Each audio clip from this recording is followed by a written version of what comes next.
اور دل میں سوچا یہ کیا ہے، یہ آدمی جانا پہچانا سا لگ رہا ہے، کتنا ہینڈسم ہے، یقیناً یہ کوئی مائنر کریکٹر تو نہیں ہو سکتا، میں نے اسے کہاں دیکھا ہے؟ ولسٹ نے کہا میں اپنا انٹروڈکشن کروا دوں، میں کینوس اینوا ہوں، لوگ مجھے کینوس کہتے ہیں۔ فیصل اچھل پڑی، اسے اپنی آنکھوں پر یقین نہیں آ رہا تھا، وہ پینک ہو کر بڑبڑائی، کیا کینوس فائنل پاس؟ ونسٹ آ کیا ہو رہا ہے یہاں پر؟ ونسٹ بولا زیادہ ٹینشن مت لو، میں یہاں تم سے ایک فیور مانگنے آیا ہوں۔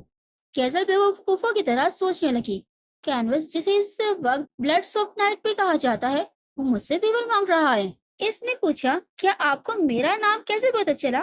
آپ کو مجھ سے کیا کام ہے؟ وہ فوراً گھٹنوں کے بل بیٹھ گیا، بات اصل ایک پرپوز کرنے کی ہے۔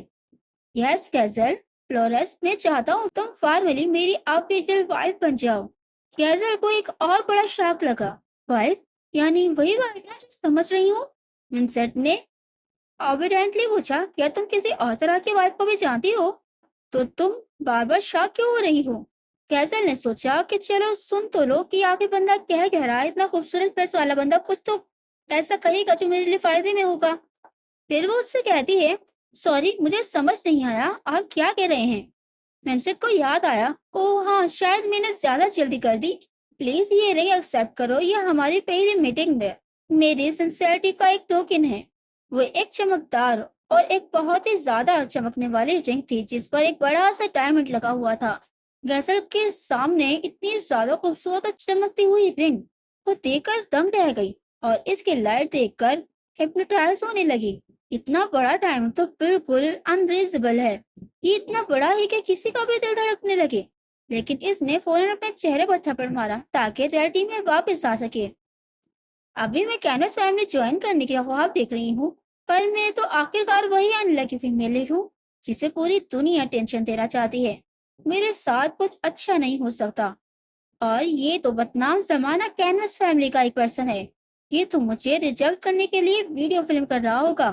اس نے کہا، اگر میں نہیں جانتی آپ مجھے کس سے جانتے ہیں، پر میں وائف یا گرل فرینڈ کی سروس بالکل پرووائڈ نہیں کرتی۔ ونسنٹ نے کہا، آفر کافی زیادہ ٹیمپٹنگ ہے، اگر تم پبلک وائف بننے پر ایگری کر جاؤ تو ہم تمہیں سال کا لگ بھگ 50 بلین یعنی 50,000 ارب گولڈ کوئنس دیں گے۔ گیزل بہت بری طرح سے اسٹن رہ گئی، 50 ارب گولڈ کوئن، اس سے تو کیپٹل میں تو بڑے بڑے ٹاؤن ہاؤس خریدے جا سکتے ہیں، صرف وائف بننے کا ناٹک کرنا ہے اور سال کے 50 ارب۔ گیزل نے اپنی مٹھیاں بند کی اور اوپر دیکھا، وہ بظاہر تو بہت ہی زیادہ غصے میں لگ رہی تھی۔ کیا آپ سمجھتے ہیں کہ میں ایسی لڑکی ہوں جسے پیسوں سے خریدا جا سکتا ہے، صرف اس لیے کہ مجھے دنیا کا لوور کہا جاتا ہے؟ کیا آپ کو لگتا ہے کہ میں ایک رنگ اور پیسے کے لیے کچھ کرنے والی لڑکی ہوں؟ اور اگلے ہی لمحے اس کے ایکسپریشن اچانک چینج ہو جاتے ہیں، اور اگلے ہی پل اس نے اپنا ایکسپریشن بالکل بدلتے ہوئے ایک ویلکم کرتے ہوئے چہرے کو دکھایا اور بولی، آپ مجھے اتنے اچھے سے کیسے جانتے ہیں اور یہاں تک تشریف لائیں؟ ڈیئر گیسٹ، تو پلیز ادھر آئے، بیٹھ کر ڈیٹیل میں ڈسکس کرتے ہیں۔ کیزل نے دل میں خوشی سے سوچا، 50 ارب تو بہت ہی زیادہ بڑی رقم ہے، ماڈرن کیپٹلسٹ سوسائٹی میں کسی کا بھی دل چرانے کے لیے کافی ہے۔ کینوس کے رائل کیپٹل میں الکیمسٹ کے ریسرچرز خوشی سے چلا رہے تھے کہ انہوں نے فائنلی وہ پوشن بنا لیا جس کی انہیں ضرورت تھی، جس کے لیے انہیں پورے 399 ڈیز 12 آورز اینڈ 30 منٹس کی محنت آئی لگی تھی، اور آج کے دن وہ محنت رنگ لے آئی اور سب چیئر کر رہے تھے۔ فائنلی آپ نے کر دکھایا، کنگریچولیشن۔ ونسنٹ مڑا اور پیٹر سے بولا، مجھے کچھ پوچھنا ہے۔ پیٹرسن نے بورنگ ٹون میں کہا، میرا نام پیٹرسن ہے، پر کیا پوچھ رہے ہیں؟ ونسنٹ نے پوچھا، 50 ارب گولڈ کوئن ایک چھوٹی رقم ہے کیا؟ پیٹرسن نے جواب دیا، اس منی سے ایک ماڈل کلاس نوبل فیملی کے 3 سال کا بجٹ ہو سکتا ہے، یہ بہت ہی زیادہ بڑی رقم ہے، لیکن سر آپ کو کیوں لگتا ہے کہ یہ لڑکی ایگری کر جائے گی؟ پچھلی رات گیزل نے بڑے پیار سے مسٹر نہیں کسٹمر آپ کو انوائٹ کیا تھا اور پوچھا تھا تو مجھے ایکزیکٹلی کرنا کیا ہوگا؟ ونسنٹ نے سیریس ہو کر کلیریفائی کیا، بہت سمپل ہے، مجھ سے شادی کرو اور اتنا زیادہ ٹربل یا برا ویوہار کرو کہ میری فیملی کا ہر انسان تم سے خوفزدہ ہو جائے۔ اور جب بھی گیزل کا شادی کا لفظ سنتی وہ سرپرائز ہو جاتی اور سوچتی کہ یہ چاہتا ہے کہ میں ایک اسکینڈلس وائف کا رول پلے کروں، اس لیے میرے پاس آیا ہے۔ حالانکہ کل ہی میری انگیجمنٹ ٹوٹی ہے۔ میرے پاس لائف میں مشکل کسٹمرز کو ہینڈل کرنے کے لیے کمپیٹنٹ پارٹ، تاثراتی ایکسپریشن یا بہت ہی زیادہ ان چیزوں میں اسپیشلائز ہوا کرتی تھی۔ میں نے ایسی چیزیں پہلے بہت زیادہ ڈیل کر چکی ہوں، تو میرے لیے یہ رول ادا کرنا کچھ زیادہ مشکل نہیں ہوگا۔ یہ تو بہت ہی زیادہ سمپل ہے۔ لیکن اس نے تھوڑا سا نخرے دکھاتے ہوئے کہا، یہ بات کرنے میں تھوڑا سا آکورڈ ہے، کیا میں سوچنے کے لیے 3 دن لے سکتی ہوں؟ یہ ریجیکشن نہیں ہے، بس میں تھوڑا سا ٹائم چاہتی ہوں، مجھے تھوڑا سا سوچنا ہے۔ انسٹ نے بکر کسی سوال کے بس ایک ہی لفظ کہا، ٹھیک ہے۔ کیسل تھوڑی دیر بعد اسے دیکھتی رہی اور پھر تھینکس کہا اور بتایا کہ وہ 3 دن میں کانٹیکٹ کرے گی۔ کیجل تھوڑی دیر ویرڈ گیزل تھوڑی سی ویرڈ بھی تھی۔ کنڈیشن تو بہت ہی زیادہ ایگریٹو ہے، پر اتنی جلدی ٹرسٹ کرنا تو ٹھیک نہیں۔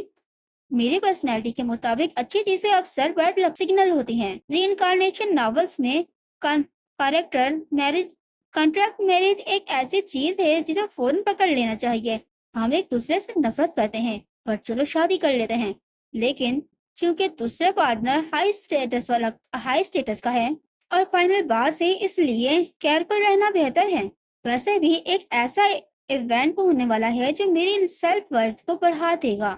اگلے دن بلڈنگ میں میڈس کی چیخیں گونج رہی تھی، مس جلدی، اب سونے کا وقت نہیں ہے۔ گیدل آرام سے سو رہی تھی۔ تم لوگ اتنے کیوں مجھے پریشان کر رہے ہو اور اتنی صبح صبح کیوں جگا رہے ہو؟ دوسری میڈ بہت ہی زیادہ اینشیس ہونے لگی اور اسے کہا کہ وہ جلدی سے مین روم میں چلے جائے۔ گیزل ابھی آدھی نیند میں تھی اور اریٹیٹ ہوئی جا رہی تھی۔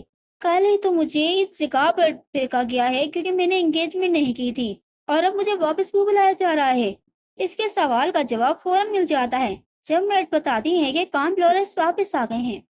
گیزل کی آنکھیں یقین نہ آنے کی وجہ سے کھلی کی کھلی رہ گئی اور وہ اندر سے خوش ہو گئی۔ ویٹ، کیا کان فلورس واپس آ گئے ہیں؟ کہ وہ سچ میں واپس آ گئے ہیں؟ دونوں میڈ تھوڑا سا شرما گئی۔ کاؤنٹس نے منع کیا تھا بتانے سے، پر وہ بس آنے والی ہے۔ گیزل سے اب ویٹ نہیں ہو رہا۔ فائنلی وہ آ گئے۔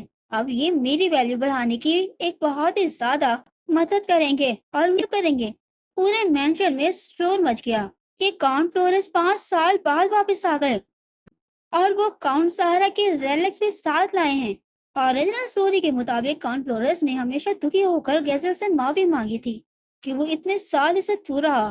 وہ گیزل کو خیال نہ رکھنے پر اسے بار بار معذرت کرتا رہتا تھا کیونکہ وہ اس کی بیسٹ فرینڈ کی بیٹی تھی اور وہ اپنی بیسٹ فرینڈ کے ریلیکس ڈھونڈنے میں اتنا زیادہ بزی ہو گیا تھا کہ اس نے گیزل کو اپنی سگی بہن میرا پوجا کے حوالے کر دیا تھا، جس نے گیزل کا بالکل خیال نہیں کرا اور اس کو بہت ہی زیادہ بری طرح سے رکھا تھا، جس سے گیزل کا خیال رکھنے کے بجائے اس کے تقریباً اس نے اسے بھلا ہی دیا تھا۔ لیکن گیزل کے مرنے کے بعد صرف کاؤنٹ فلورس ہی تھا جس نے خود کو بلیم کیا اور سچے دل سے پچھتایا، جس کا مطلب ہے کہ وہ ریلیشن شپ کو بہتر بنانا چاہتا ہے۔ گیزل کمرے میں کھڑی سوچ رہی تھی، یہ ایک اچھا چانس ہے۔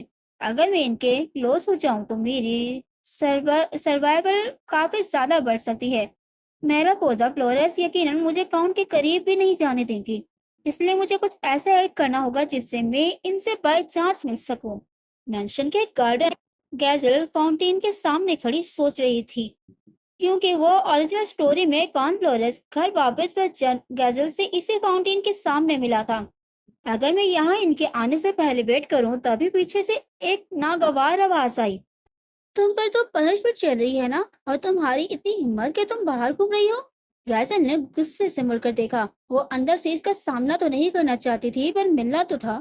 یہ میرا وزا کا بیٹا تھا جس کا نام ایبسن فلورس تھا، جو ہمیشہ غزل کو نیچا دکھاتا اور بلی کیا کرتا تھا۔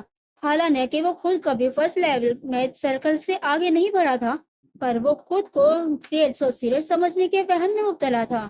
ایبسن نے اسے طنز کیا، اب تم مجھ سے زبان لڑا رہی ہو؟ فلورس سے؟ اس نے گیزل کے سر پر انگلی رکھ کر کہا، تم جیسی لڑکی اگر بحث بھی کرے تو ڈر نہیں لگتا۔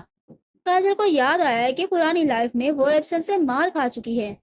اسی وقت کوئی اور چارہ نہیں تھا، شاید اسی لیے اب بھی اس کے سامنے تھوڑی سی ٹینشن ہو جاتی ہے۔ ایبسن بولتا رہا، تم فیملی کا داغ ہو اور یہاں گھوم کر مجھے ایلو کر رہی ہو؟ میں تو بس اس بات کی امید کرتا ہوں کہ مارکس برو اور ڈیوک لینسنس جلدی کیپٹل واپس آئیں اور تمہیں یہاں سے کک آؤٹ کر دیں۔ گیزل نے دل میں سوچا، ان ناموں کو سن کر تو میرا ڈر بالکل ہی ختم ہو گیا ہے۔ تمہاری اتنی ہمت کہ تم اس مچھر ڈیوک کا نام میرے سامنے لو؟ اس نے اسمائل کرتے ہوئے کہا، ہاں میں بھی یہی ہوپ کرتی ہوں کہ ڈیوک لیسن جلدی سے واپس آ۔ اب اس نے چڑ کر جواب دیا، ہے؟ گیسل نے کہا، میں اس دن کا کب سے ویٹ کر رہی ہوں۔ چلو دیکھتے ہیں کہ میرا مانا کتنا زیادہ ریکور ہوا ہے۔ اگر ایسا ہی ہے تو میں سب کو دکھاؤں گی کہ میں اپنا میجک پاور یوز کر سکتی ہوں۔ ایبیسن کو یقین نہیں آ رہا تھا۔ تمہیں لگتا ہے کہ تم بہت زیادہ گریٹ ہو؟ بنا مانا کہ تم میجک کیسے یوز کر سکتی ہو؟ گیزل نے لاپرواہی سے کہا، میں نے تو خود سے سیکھا ہے۔ اس نے ماتھے پر بل لا کر اس کے فیس کی طرف اشارہ کیا۔ ریڈیکلس، میجک اسے نہیں سیکھی جاتی۔ پکا تم نے کوئی میجک ویپن چرایا ہے اور بس ناٹک کر رہی ہو۔ غزل نے کولڈ ہو کر کہا، تو چلو بیٹ لگاتے ہیں۔ اگر میں بنا کسی میجک ویپن کے جیت گئی تو ایبسن اسے ایسے دیکھا جسے کوئی مرغی ہنس رہی ہو۔ تم مجھ سے بیٹ لگاؤ گی؟ چلو میں بھی بور ہو رہا ہوں۔ اگر میں تمہیں وہ میجک ویپن مجھے دینا ہوگا اور جو تم نے چھپایا ہے۔ گیسل نے فخر سے سوچا، وہ ویپن ایکسپٹ کرتا ہے یا نہیں اس سے کوئی فرق نہیں پڑتا۔ میں ہاری تو وہ تمہارا ہوگا۔ اس نے کہا، ہاں، اور اگر میں جیتی تو ایک سڑے ہوئے اسکنگ رہو گے تم۔ ایبسن نے غصے میں آ کر کہا، کیا اسکنگ؟ یہ کیا ہوتا ہے؟ گیزل نے بہت ہی زیادہ اسمک اسمائل دی اور اس سے کہا، اور میں جیتی تو تمہیں گھٹنوں کے بل بیٹھ کر مجھ سے ان سب باتوں کی معافی مانگنی ہوگی جو تم نے میرے پہلے کی ہیں۔ اور پھر غازل نے اپنا میجک کاسٹ کرنا شروع کیا۔ فاؤنٹین کا پانی ایک کے بعد ایک تیزی سے اوپر اٹھنے لگا۔ ایبسن یہ سین دیکھ کر شاک رہ گیا۔ واٹ دی ہیک، یہ کیا ہو رہا ہے؟ اسے بالکل یقین نہیں آ رہا تھا کہ فاؤنٹین کا پانی ہوا میں کیسے فلائی کر سکتا ہے۔ غازل نے فخر سے اپنا ٹیلنٹ دکھایا، یہ ہے ریئل میجک۔ تم جیسا بندہ اس سے کبھی بھی نقل نہیں کر سکتا، سمجھے؟